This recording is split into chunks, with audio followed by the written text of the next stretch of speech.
നമസ്കാരം. ഇഫക്ട് ന്യൂസിലേക്ക് ഏവർക്കും സ്വാഗതം. നമസ്കാരം. കുറച്ച് പരിപാടി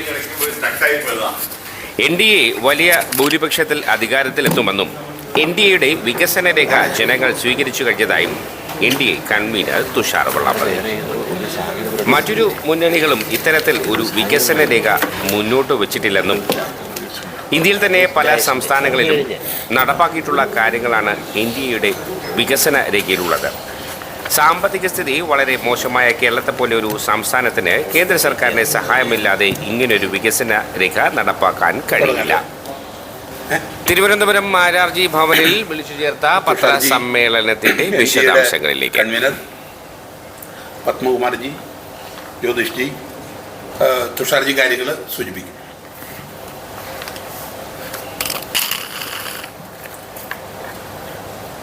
ത്രിതല പഞ്ചായത്ത് ഇലക്ഷനുമായി ബന്ധപ്പെട്ട് കേരളത്തിൽ എല്ലാ സ്ഥലങ്ങളിലും എൻ ഡി എയുടെ നേതൃത്വത്തിലുള്ള പ്രചരണ പരിപാടിയുമായി ബന്ധപ്പെട്ടാണ് തിരുവനന്തപുരത്തും ഞാൻ എത്തിയത്. അതുമായി ബന്ധപ്പെട്ട് ഇന്നലെയും ഇന്നുമായി ഏതാണ്ട് 10-25 ചെറിയ മീറ്റിങ്ങുകളും പ്രധാനപ്പെട്ട ആളുകളെയും ഒക്കെ നേരിട്ട് കണ്ട് അതിൻ്റെ എൻ ഡി എയുടെ സ്ഥാനാർത്ഥികൾക്ക് വോട്ട് അഭ്യർത്ഥിച്ചുകൊണ്ടിരിക്കുകയാണ്.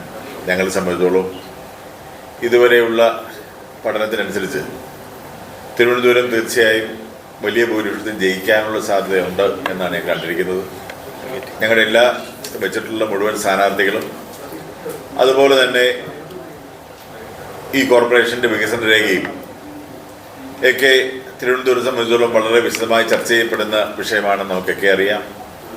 കേരളത്തിൽ ഇതിനു മുമ്പ് മറ്റൊരു മുന്നണികളും ഇതിങ്ങനെയുള്ള വികസന രേഖ വയ്ക്കുകയോ അല്ലെങ്കിൽ വെച്ചാൽ തന്നെ ഒന്നും നടപ്പിലാക്കിയിട്ടുള്ള കാര്യം നമുക്കൊക്കെ അറിയാവുന്നതാണ്. പക്ഷേ എൻ ഡി എയെ സംബന്ധിച്ചിടത്തോളം ഇന്ന് ഇന്ത്യയിലുള്ള മറ്റ് പല സംസ്ഥാനങ്ങളിലും ഇന്ന് ഇവിടെ വെച്ചിട്ടുള്ള നയരേഖയെ പോലുള്ള നയരേഖ വയ്ക്കുകയും ആ കാര്യങ്ങൾ നടപ്പിലാക്കുകയും ചെയ്തതാണ്.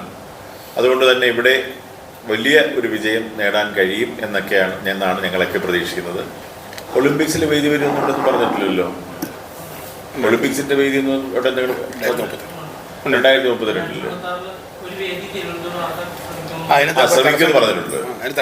അതിന് തടസ്സമുള്ള കാര്യം അല്ല, ശ്രമം നടത്തുന്നതിന് നമുക്ക് എന്തെങ്കിലും കുറ്റമുള്ള ഒരു കാര്യമാണ്. ഞാൻ സത്യം മുഴുവൻ ഇതില്ല, കുറച്ച് എൻ്റെ ബ്രീഫിംഗ് മുഴുവൻ വായിച്ചതനുസരിച്ച് എല്ലാം വളരെ നല്ല കാര്യങ്ങളാണ് പറഞ്ഞിട്ടുള്ളത്. കാര്യം പല നമ്മുടെ ഇന്ത്യയിൽ തന്നെ പല സ്ഥലങ്ങളിലും നടപ്പിലാക്കിയിട്ടുള്ള കാര്യങ്ങളാണ് അതെല്ലാം. ഇപ്പോൾ ഒളിമ്പിക്സിനെ സംബന്ധിച്ചോളം പോലും നമുക്ക് ഇങ്ങനെ ഒരു ചാൻസ് കിട്ടുകയാണെന്നുണ്ടെങ്കിൽ ട്രൈ ചെയ്യാമല്ലോ. നമുക്ക് പ്രത്യേകിച്ച് ഇന്ത്യ ഗവൺമെൻറ് സഹായം ഉണ്ടെങ്കിൽ നമുക്ക് അതിനൊരു സാധ്യത തള്ളിക്കളയാൻ കഴിയില്ല.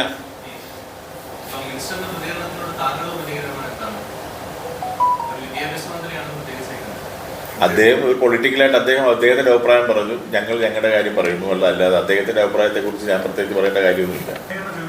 അല്ലല്ല, മേയറുടെ അല്ലല്ലോ. കാരണം വെച്ചാൽ കേന്ദ്ര ഗവൺമെൻറ് കൂടെ സഹായമില്ലാതെ നമുക്ക് ഇങ്ങനൊരു വികസന രേഖ നമുക്ക് നടപ്പിലാക്കാൻ കഴിയില്ല. അത് ചെയ്യണമെന്നുണ്ടെങ്കിൽ അതിനുള്ള സമ്പത്ത് കണ്ടെത്തുവാനുള്ള മറ്റുള്ള കാര്യങ്ങൾ ചെയ്യണമെന്നുണ്ടെങ്കിൽ കേന്ദ്ര ഗവൺമെൻറ് സഹായം ഉണ്ടായാൽ മതിയാവും. പ്രത്യേകിച്ച് കേരളത്തെ സംബന്ധിച്ചിടത്തോളം നമ്മൾ സാമ്പത്തിക സ്ഥിതി എന്ന് പറയുന്നത് വളരെ മോശമാണെന്നുള്ള കാര്യം നമുക്കറിയാം. ഇപ്പോൾ കോർപ്പറേഷൻ്റെ ഉൾപ്പെടെ ബാക്കിയുള്ള നമ്മുടെ സംസ്ഥാനത്തിൻ്റെ മൊത്തത്തിലുള്ള സമ്പദ്സ്ഥിതിയെക്കുറിച്ച് ഞാൻ പറയാതെ നിങ്ങൾക്കൊക്കെ അറിയാവുന്നതാണ്. അപ്പോൾ ആ ഒരു സാഹചര്യത്തിൽ കേന്ദ്ര ഗവൺമെൻറ്റിൻ്റെ കൂടെ സഹായമില്ലാതെ ഇത് നടപ്പിലാക്കാൻ കഴിയില്ല. കേരളം എന്ന് പറയുന്ന നമ്മുടെ ഈ സംസ്ഥാനത്തെ സംബന്ധിച്ചിടത്തോളം ഇപ്പോൾ എൻ ഡി എ എന്ന് പറയുന്നത് ഇതുവരെ അധികാരത്തിൽ വരികയോ അല്ലെങ്കിൽ ഒരു പ്രാവശ്യം മാത്രം MLA ജയിച്ചിട്ടുള്ളതുള്ള ഒരു സംസ്ഥാനമാണ്.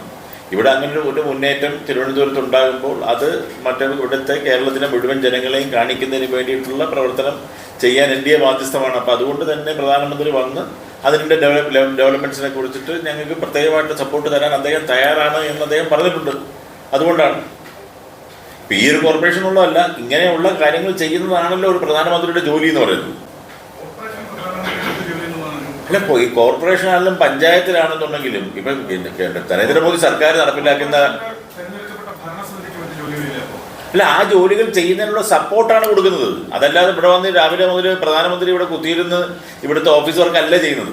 ഇത് ഈ പ്രോജക്റ്റുകൾ നടപ്പിലാക്കാനുള്ള സപ്പോർട്ടുകൾ അത് ചെയ്യും. അതല്ലെങ്കിൽ ആ പറയുന്ന നയരേഖ നടപ്പിലാക്കുന്നതിനുള്ള പ്രഖ്യാപനങ്ങൾ അദ്ദേഹം ചെയ്യുന്നല്ലേ പറഞ്ഞിട്ടുള്ളൂ. അതിന് തെറ്റൊന്നുമില്ല. ഇത് തെറ്റുള്ളത് അത് നടപ്പിലാകുമ്പോൾ കാണാമല്ലോ. ഓരോ സ്റ്റേറ്റിലും ഇത് ഇങ്ങനെ പറഞ്ഞിട്ട് നയരേഖ വന്ന സമയത്ത് ഇതുപോലെ പ്രധാനമന്ത്രി പറഞ്ഞത് തന്നെ എത്രയോ കാര്യങ്ങൾ ഇംപ്ലിമെൻറ്റ് ചെയ്തിരിക്കുന്നു. അതിവിടെ നടപ്പിലാകും. നമുക്ക് ജയിച്ചു കഴിയുമ്പോഴത്തേക്ക് ചെയ്തില്ല എങ്കിൽ സൗകര്യം പറയാം. പക്ഷേ ഇത് ജയിച്ചു കഴിഞ്ഞ് വന്ന് നടന്നോ ഇല്ലയോ എന്നൊന്നും ഒരു അവസരം കൊടുക്കുക. അവരുടെ എത്ര വാർഡുകളിൽ പ്രധാനമന്ത്രിയുടെ പദ്ധതികളുണ്ട്, അവർ നേരിട്ട് നടപ്പിലാക്കിയിട്ടുണ്ട്?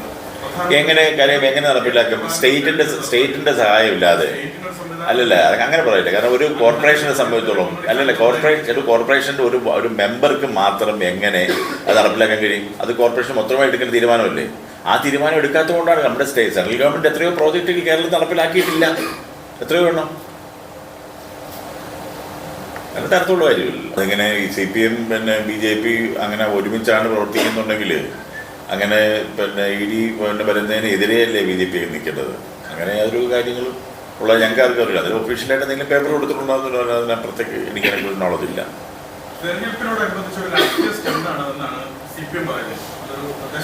എനിക്ക് അതിനെക്കുറിച്ച് വലിയ ഡീറ്റെയിൽസ് അറിയാൻ വയ്യാത്തൊരു കാര്യത്തെക്കുറിച്ച് ഞാൻ പറയുന്നത് ശരിയല്ലോ, എനിക്കറിയില്ല അതിനെക്കുറിച്ചിട്ട്. മുനമ്പം വിഷയത്തിലെ തുഷാറിന്റെ മറുപടി: അത് ഒരു രാഷ്ട്രീയ പാർട്ടി എന്നുള്ള നിലയിലല്ല അവിടെ നടക്കുന്ന സമരങ്ങൾ എന്ന് പറയുന്നത്. അവിടെ സാമുദായികമായിട്ട് അവിടെ SNDP യോഗത്തിൻ്റെ പ്രവർത്തകരുണ്ട്, അവിടെ ക്രിസ്ത്യൻ സമുദായത്തിലുള്ള ആളുകളുണ്ട്. ആ പ്രദേശത്ത് താമസിക്കുന്ന സമുദായത്തിൻ്റെ പല സമുദായ സംഘടനകളുടെയൊക്കെ നേതൃത്വത്തിലാണ് ഇത് നടന്നുകൊണ്ടിരിക്കുന്നത്. അതവിടെ ആരും ഈ പറയുന്ന അവിടുത്തെ മുഴുവനായി തീർന്നിട്ടില്ല, അല്ലെങ്കിൽ ആ പ്രശ്നങ്ങൾ അവസാനിച്ചിട്ടില്ല എന്ന് വിശ്വസിക്കുന്ന ചില ആളുകളുണ്ട്.